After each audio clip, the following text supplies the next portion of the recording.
Bismillahirrahmanirrahim. Alhamdulillahi Rabbil Alameen. Wassalatu wassalamu ala Sayyidil Mursaleen wa ala alihi wa ashabihi ajma'in, amma ba'd. கண்ணியத்திற்குரிய சகோதரர்களே, பெரியோர்களே, தாய்மார்களே, அளவற்ற அருளாளனும் நிகரற்ற கிருபையும் உண்ட எல்லாம் வல்ல அல்லாஹ் ரப்புல் ஆலமீனுடைய பேரருளாலும் பெருங்கிருபையாலும் புனிதமிக்க ரமலான் மாதத்தினுடைய சிறப்பான இந்த இரவுகளிலே நம்முடைய வாழ்க்கையில் படிப்பினை பெறுவதற்காக, பாடம் கற்பதற்காக ஏராளமான நல்லடியார்களுடைய வரலாறுகளையும் இஸ்லாமிய வரலாறுகளையும் நாம் தெரிந்து கொண்டு வருகின்றோம். அதனுடைய தொடரிலே இன்றைய தினம் நாம் ஒரு அல்லாஹ் ரப்புல் ஆலமீனுடைய பேரருளையும் அல்லாஹ் ரப்புல் ஆலமீனுடைய மகா நியாமத்துகளையும் ஒரு சேர பெற்ற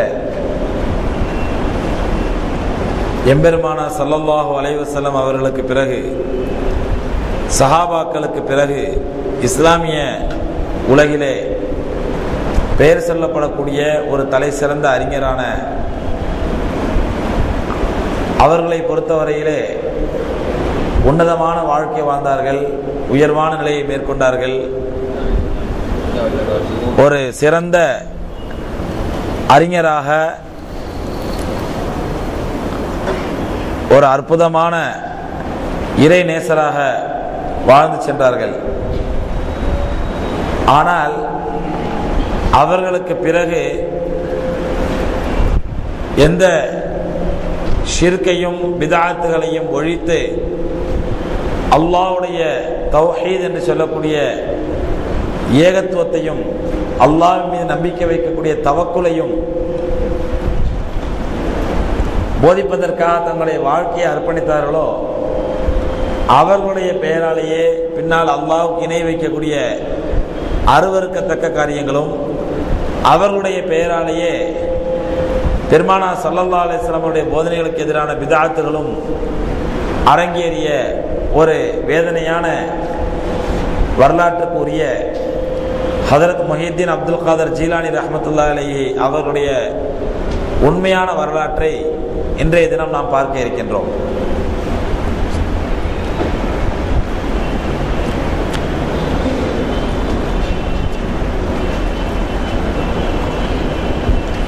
அன்புக்குரியவர்களே,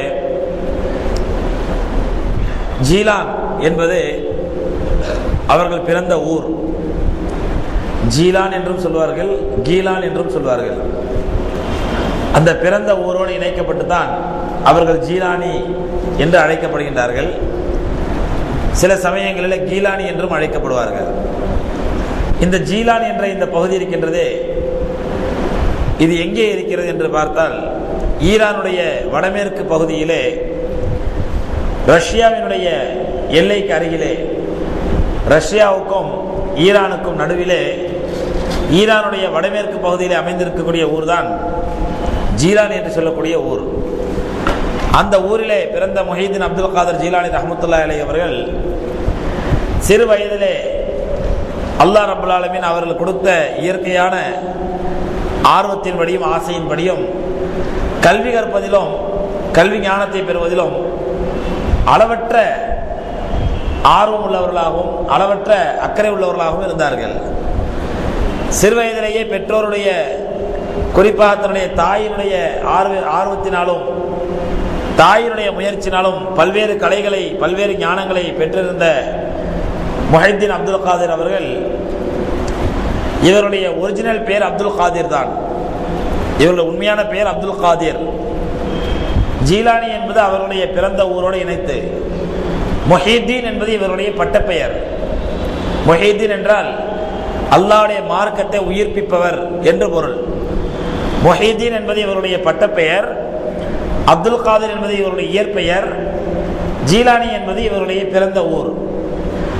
இந்த அப்துல் காதிர் அவர்கள் 18 வயது வரை தன்னுடைய சொந்த ஊரிலே பல்வேறு ஞானத்தையும் பல்வேறு அறிவையும் பெற்றுவிட்டு தன்னுடைய தாயாரின் அனுமதியோடு தன்னுடைய 18வது வயதிலே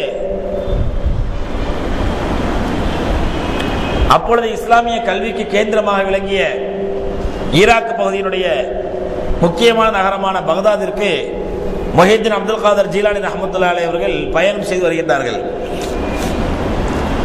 தன்னுடைய 18 வயதிலே பகதாதுக்கு வருகை தந்த வருடம் இருக்கின்றது.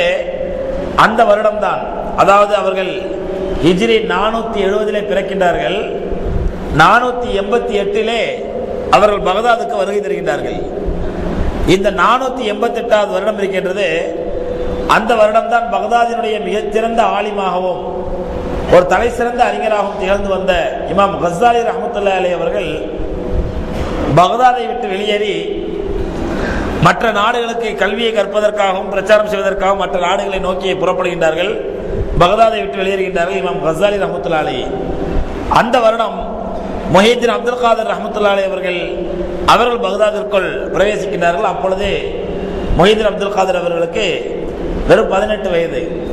அந்த 18 வயதிலே எல்லா விதமான கல்விகள், அதாவது கல்வியினுடைய தாகம் என்றால் அவர்களுக்கு இந்த கல்வி படித்தால் பயனுள்ளது, இந்த கல்வி படித்தால் பயன் இல்லாததுலாம் இல்லை, எது நமக்கு பிரயோஜனமானது எதுக்கு பிரயோஜனம் இல்லாததுலாம் இல்லை.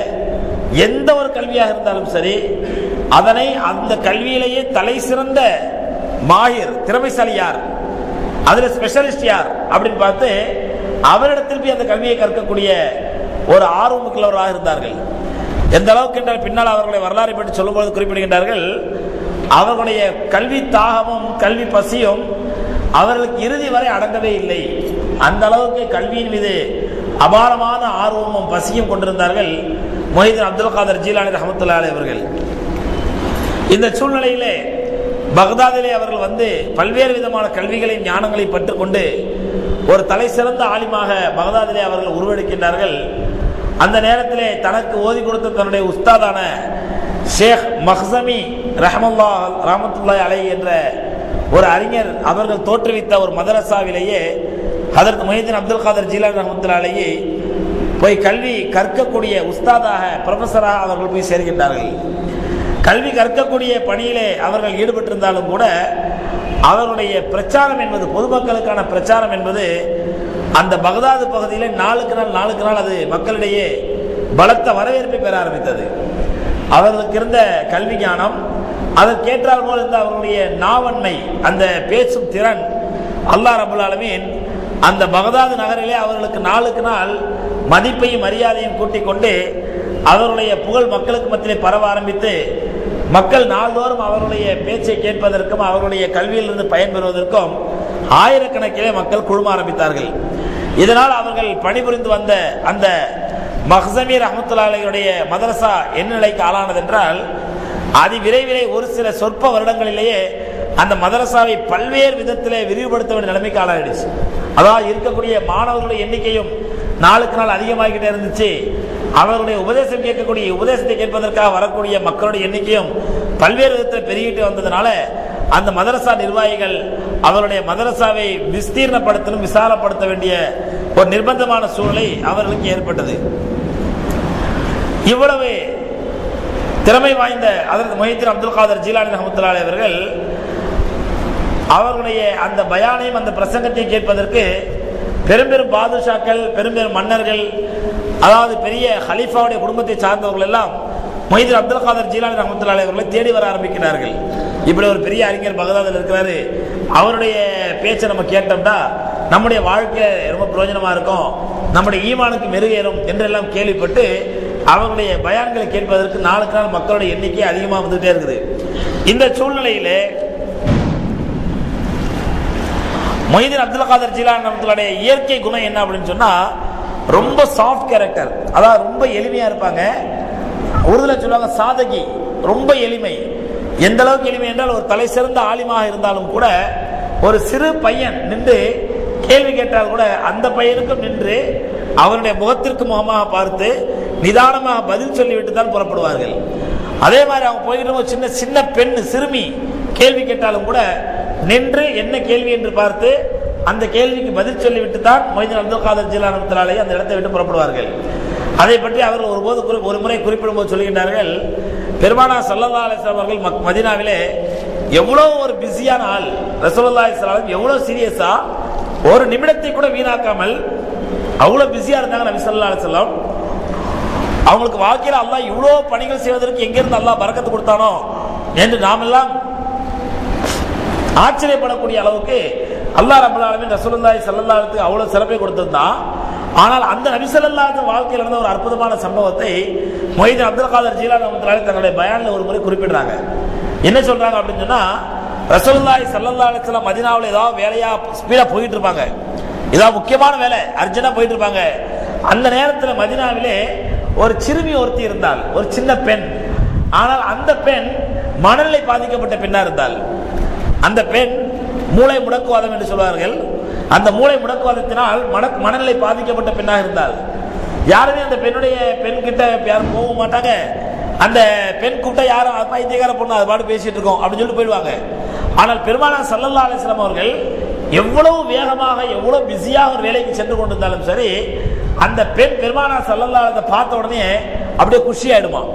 குஷியாய் நேரம் வந்து நபி ஸல்லல்லாஹு அலைஹி வஸல்லம் கையை அந்த விரலை பிடிச்சிக்குமா. அந்த பெண் நபி ஸல்லல்லாஹு அலைஹி வஸல்லம் விரலை அந்த பெண் பிடிச்சிக்கிட்டு ரசூலுல்லாஹி ஸல்லல்லாஹு அலைஹி வஸல்லம் அவர்கள் தங்களுடைய வலது கையினுடைய ஆள்காட்டி விரலை அந்த பெண்ணுடைய கையில கொடுத்துருவாங்க. சின்ன சிறுமி. அந்த சிறுமி அந்த கையை பிடிச்ச உடனே அந்த சிறுமியாக கையை விடும் வரை நபி ஸல்லல்லாஹு அலைஹி வஸல்லம் கையை விடுவிக்க மாட்டார்கள்.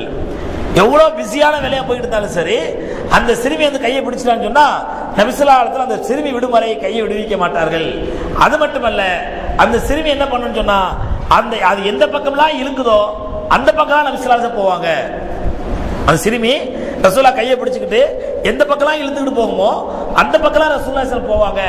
அப்படி அவ்வளோ ஒரு உத்தமமான ஒவ்வொரு வினாடியையும் பெருமானார் ஸல்லல்லாஹு அலைஹி வஸல்லம் அல்லாஹ்வுடைய மார்க்கத்துக்காக அர்ப்பணித்து ஒரு வினாடி கூட அவங்களுடைய வாழ்க்கையிலே வீணா போயிடுச்சு என்று சொல்ல முடியாத அளவுக்கு ஒவ்வொரு நிமிடத்தையும் ஒவ்வொரு வினாடியையும் பயனுள்ளதாக கழித்த பெருமானார் ஸல்லல்லாஹு அலைஹி வஸல்லம் ஒரு மூளை வளர்ச்சி குன்றிய ஒரு சிறுமி கேட்ட அந்த சிறுமியுடைய ஆர்வத்திற்கு ஆசை கேட்டவாறு அந்த சிறுமியுடைய கைக்குள்ள தன்னுடைய விரலை கொடுத்துட்டு அந்த சிறுமி இழுக்கிற இழுப்புகளா ரசூலுல்லாஹ் போயிருக்கிறாங்களே, அவங்களை விட நம்ம ரொம்ப சிறந்த ஆளாயிட்டோம் அப்படின்னு சொல்லி மொஹிதீன் அப்துல் காதர் ஜீலானி ரஹ்மத்துல்லாஹி அலைஹி அவர்கள் தங்களுடைய பயான்ல சொல்லுவாங்களாம்.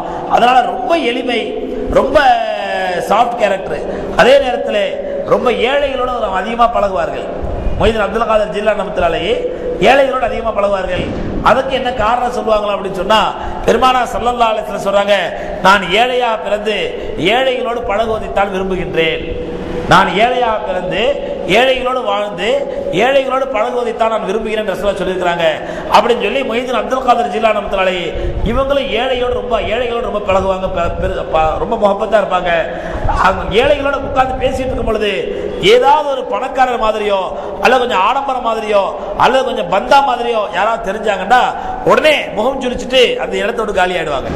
அதாவது அதை பணக்காரர்களையும் பெருந்தனக்காரர்களையும் வெறுக்கக்கூடியவர்களாகவும் அதே நேரத்தில் ஏழைகள் மீது அளப்பரிய முகப்பத் வைக்கக்கூடியவர்களாகவும் மொஹிதீன் அப்துல் காதர் ஜீலானி ரஹ்மத்துல்லாஹி அலைஹி அவர்கள் வாழ்ந்தார்கள்.